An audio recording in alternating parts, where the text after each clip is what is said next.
film. What were your takeaways about Dylan's first start? Yeah, a lot of positives, Scott.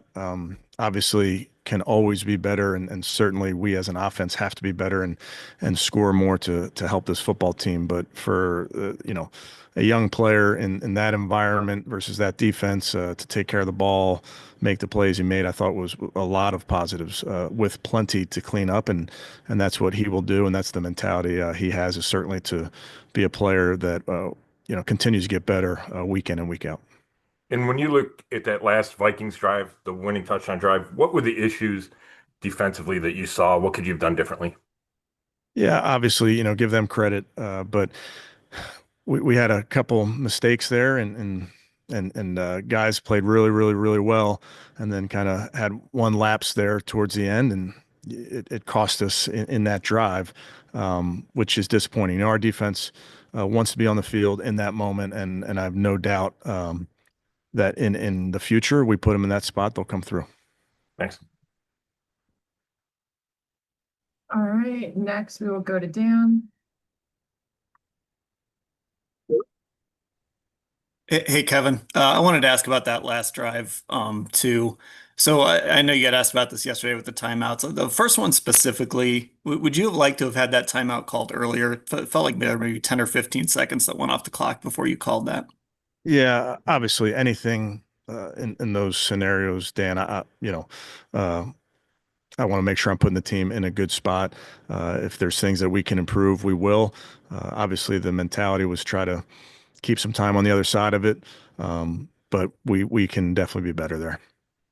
And then just with Quinshawn yesterday, obviously his best game since you've gotten him here. But can you just talk a little bit about how he played yesterday and what when he plays like that, what does that do for your offense?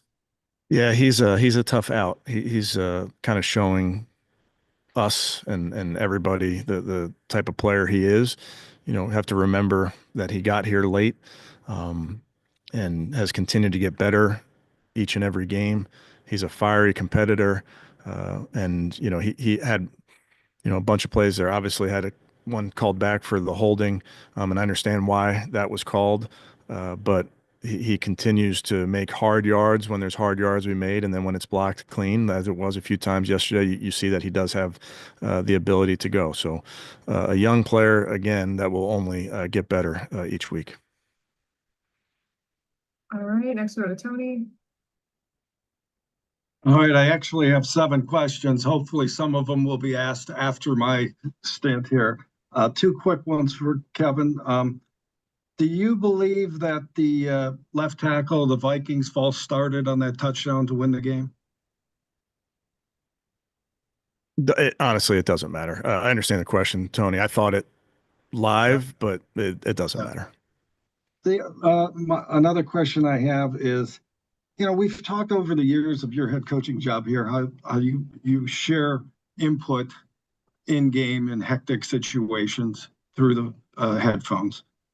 Do you believe you have too many voices in your ears in those hectic situations? I don't, Tony. I don't. I'm very comfortable with the group we have in game. Okay, thank you. All right, next go to Ashley.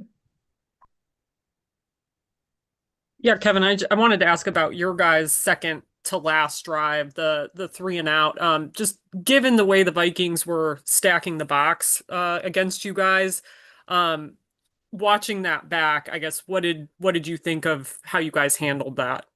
Yeah, obviously, Ashley, getting to 4-minute drives, and the goal there is to stay on the field, get first downs, make the clock roll, and finish the game with the ball. Obviously, going three and out doesn't get it done. And when you look at that as a coach, you always immediately and also now think about different things that you can do. There's a ton of philosophies there, and what you're trying to do, who you're trying to play through. If you want to have risk involved and potentially use the quarterback there. So there's all sorts of things that we can do in that situation. And anytime you come up short, you always think about putting your players in position to succeed. So frustrating to not gain yards on that first and second down calls, and then frustrated obviously to come away with an incompletion on third down. But we'll teach off of it. We'll learn from it. And then I wanted to ask about David because I mean, stats wise, this was his best game. I guess how important was he and the performance he had in terms of what Dylan was able to do? Yeah, obviously we ask a lot of Dave in the run game, and certainly in the pass game as well. I thought he had some good moments out there in the run game, straining versus a very, very good Vikings defense, and then come up big in the red zone there in the middle of the field. I thought was a nice outing by Dave. All right, next we go to Jeff. Hey, Kevin, I have two questions.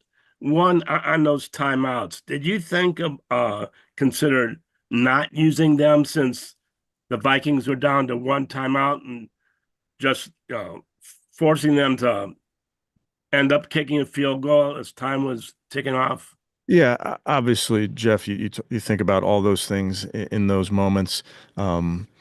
Obviously it didn't work out for us how we wanted it to work out, both in the result of the game and, that drive itself. So you're always thinking about different ways you can do it, but we trust our guys to come through it. But we didn't come through as a football team. That's players, coaches, that's offense, defense, and special teams.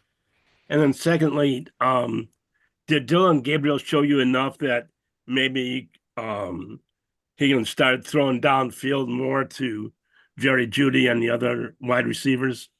Yeah, it's always a product of the game you're in, Jeff. I would tell you, we have a lot of faith in Dylan and our pass receivers, whether that's from the wide receivers, tight ends, running backs, you name it. We have a lot of confidence in our guys, so it's just very dependent on the team you're facing and what they're doing in the back end. Thank you. All right, next we go to Fred. Yeah, Kevin, a little bit on the wide receivers. I mean, going in, I think the very end of the game, you got a catch or two, but only 5 catches for the wide receivers. I mean, how can you get them going? It seemed to be a big difference. You got 10 catches out of your tight ends, but on, the difference in the game, you see the Vikings wide receivers making plays all over the place, and you're limited to 3 or 4 catches. Yeah, I think it's so game specific, Fred, but we obviously believe in our guys, and we have to find a way to be more explosive and obviously stay on the football field so you can score those points. And our wide receiver room will factor into that. So it's every game is different, but we have total trust in those guys. All right, next go back to Scott. Hey, Kevin, on the last play of the game, besides Jamari breaking that tackle, like what needs to happen there for you to get a shot at the end zone? Well, yeah, like you said, trying to get the ball out of bounds, figuring you like your chances throwing the ball in the end zone from the 25 better than you do from the 50. Good play by them. Felt like we had a decent chance of executing there, but you got to say good play by them. I mean, looking back, does it feel too risky that you don't get a ball thrown into the end zone there? Yeah. Again, it's a risk reward in all these type of discussions and decisions that you're making, Scott, whether, you take that Hail Mary from the 50 or from the 25, you're taking a risk in what you do. And is the plan to get Cam ready to start at left tackle next week? Yeah, we'll work through all those type of things the next couple of days. Thanks. All right, next we go back to Dan. Yeah, Kevin, a question about Dylan and kind of his workload. How much did the circumstances of last week, only having 2 real practices and having to travel to London, how much did that dictate kind of what you could ask him to do? And will a full week of practice, will that mean that you can maybe put a little more on his plate this week? I would say it's very game specific, Dan, in terms of the opponent and who you're facing and what they do and how they do it. Obviously, the week last week was unique. I thought that Dylan and the guys handled that fine. I don't think that had anything to do with the plan and those type of things. They were very prepared, but I think it's very specific to your opponent is probably the biggest thing. Thank you. All right, we'll go back to Tony. Okay, I only got 2 left, so go through them real quick. In preseason, Gabriel was very good at converting 3rd downs. Yesterday, you were 3 of 15. What do you attribute that to?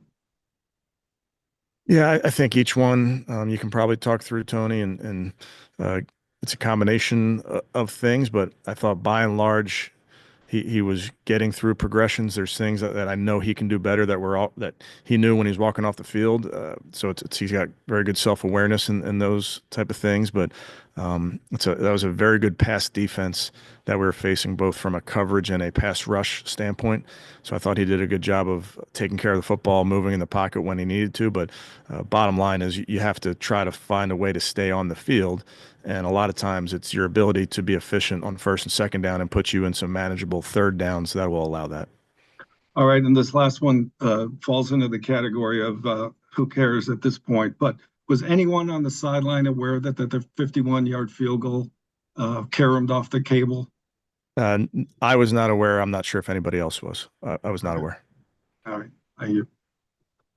All right, we'll go back to Ashley. I know you talked about the receivers as a whole, but just with Jerry specifically and these handful of drops he's had, including the one yesterday, like, is there anything that you're seeing with him, like technical there or anything? Is it just a weird stretch for him right now? Just with that part specifically. Yeah, nothing technical, Ashley. Jerry continues to be our best wide receiver. We have to find ways to get him involved in the game. Having said that, he's a leader on this team. He will do anything in his power to help this football team, and I'm excited about the future for Jerry and this offense. But obviously, I know he wants to do more, and we want him to do more. All right, we'll go to Spencer. Well, I actually took one of my questions, but I was also just going to ask. I know post game you sort of talked about it with having Jerome in for that finals drive before the half for pretty much all those plays. Is that more so about just like experience where he's been in those situations more? Obviously, Quinshon's only played the 4 games to this point, and maybe trusting in pass protection a little bit as well. Yeah, when you get into 2-minute drives and you're playing at the line of scrimmage, obviously we have a veteran in Jerome that we trust in the pass protection game and the run game, pass running routes, et cetera. Quinshon will continue to grow in those areas. And then you're also trying to be mindful of Q's workload and making sure that he's fresh, for all 60 minutes. Thank you. Last one from Scott. Any injuries coming out of the game, Kevin? And how do you think Jack held up in his first game back?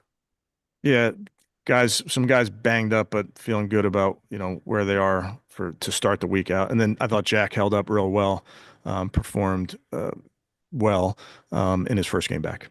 Thanks.